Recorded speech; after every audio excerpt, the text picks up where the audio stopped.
Hello mga kapuso, ako si Chai Fonasher at ako po ay gaganap bilang MJ sa aming episode ng Pinoy Crime Stories. Ang kwento po namin ay tungkol sa isang krimen na dulot ng iba't ibang klase ng pang-aabuso, physical abuse, emotional abuse, at pati na rin economic abuse na nauwi sa pagkawala ng buhay.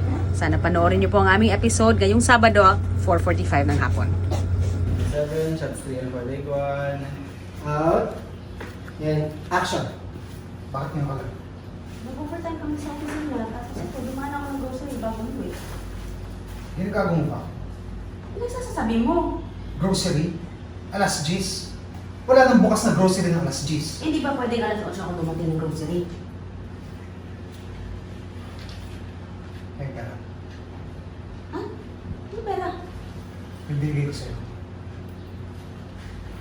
Kakabigyan mo lang kanina, babawiin mo na. Akin na. Wala na nga! Pinabayad ko na ng mga utilities, tapos pinag-grocery ko ito. Di ba yun ang sinabi mo? Ba't ba ang damot mo? Hinihingi ko lang yung perang binigay ko, binabawi ko lang, ang dami mong rason. Wala nga eh! Wala na! Ubus na! Ito, ang gusto mo. Ayan. Ito. Ayan, yung natitirang pera. Kainin mo yan. Kainin mo yan. Kainin mo lahat yan. Ito. Yan. Kainin mo lahat yan.